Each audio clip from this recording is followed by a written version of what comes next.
Bonsoir, c'est Alexandra.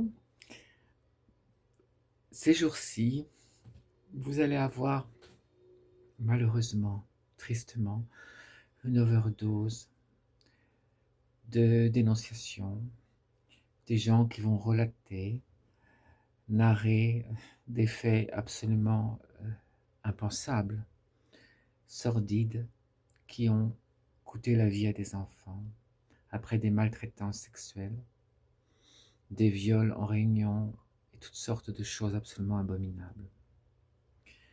Je suppose que le président de la République lui-même va vouloir se dédouaner de ses relations qu'il a eues avec cette clique, dont M. Epstein. Il va vous dire qu'il ne connaissait pas les agissements illégaux et tellement contestables et condamnables de cette personne. Bien sûr, il ment. Il savait tout depuis le début. Je réclame que toutes les personnes citées, personnes en France, dans ce dossier, soient interpellées et incarcérées et mises à la disposition de la justice pour un jugement équitable. Je demande que les personnes qui seront impliquées de façon concrète dans l'irréparable, l'ignoble qui a coûté la vie des enfants soient exécutées. Je demande le rétablissement de la peine de capitale, la peine de mort, sans aucune concession et sans état d'âme. C'est ce que je demande depuis 30 ans. Je demande que la liste des victimes soit dévoilée au grand jour à mes concitoyens et concitoyennes, en sachant que vous n'aurez pratiquement que 30% des victimes qui seront reconnues, décédées, suite à ces faits. Et je demande que toutes les personnes qui dénoncent veulent bien se joindre à moi pour organiser une marche immense pour faire honneur à la mémoire de tous ces enfants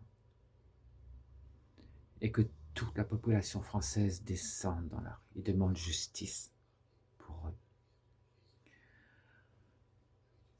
Vous savez, je pense que la vraie question qu'il faut se poser, qu'il faut nous poser, c'est comment notre nation a pu accepter de mettre à mal la vie de nos enfants.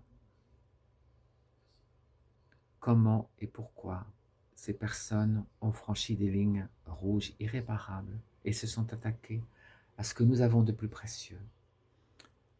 Les futures générations, notre jeunesse, l'enfance. Et je dirais les femmes aussi, il ne faut pas les oublier, car elles subissent énormément d'atrocités. Comment nous avons pu maintenir au pouvoir des êtres vils, sordides, qui n'ont de cesse de repousser, je dirais, les limites de la perversité, de l'ignoble et du sordide, en massacrant de façon, je dirais, préméditée, des vies innocentes. Comment l'État a-t-il pu protéger ces sinistres personnages et faire en sorte que les investigations de la police soient systématiquement, non abouties, alors même que nos forces de l'ordre avaient des preuves tangibles pour interpeller ces personnages. Comment certaines personnes peuvent continuer à exercer des fonctions politiques, sénatoriales, peu importe, et continuer à perpétuer ces agissements absolument immondes et porter atteinte aux enfants. Comment est-ce possible? Ces gens sont malades au niveau psychiatrique, sont dangereux, ne s'arrêteront jamais. Ce sont des récidivistes en puissance qui agissent en meute, des prédateurs. Ils ne sont pas guéris quand ils sont assis à un bureau pour parler de la politique et essayer de recommander ou de faire voter des lois pour le peuple, notre peuple et notre République. Ce sont des malades. Ces personnes-là, leur place est dans un centre de soins, si vous voulez, où, je le répète, ils doivent être livrés à la peine capitale, la peine de mort. J'ai toujours pensé que quiconque portait atteinte à la vie d'un enfant, cette personne devait être, de façon radicale, éliminée. Et je peux vous dire de source sûre que je n'ai jamais vu un pédocriminel notoire ne pas récidiver. Sur ce point-là, je pense qu'il faut mieux les éliminer afin de protéger toutes ces jeunes générations. Voilà ce que je voulais vous dire ce soir. C'est une vidéo qui n'est pas facile, mais je pense qu'elle est indispensable. Moi, je lutte contre ces fléaux depuis 30 ans. J'ai vu tellement de choses atroces, tellement de choses inimaginables. Même dans les trépas de l'enfer, j'imagine, on n'imagine pas que des choses pareilles existent. Oui, en France, on torture. Oui, en France, on viole. Oui, en France, on démembre. Oui, en France, on pratique le cannibalisme, les messes sataniques, les actes obscurantistes. Oui, en France, on sacrifie les enfants. N'oubliez jamais ça. Toutes les 3 minutes, un enfant est abusé et massacré.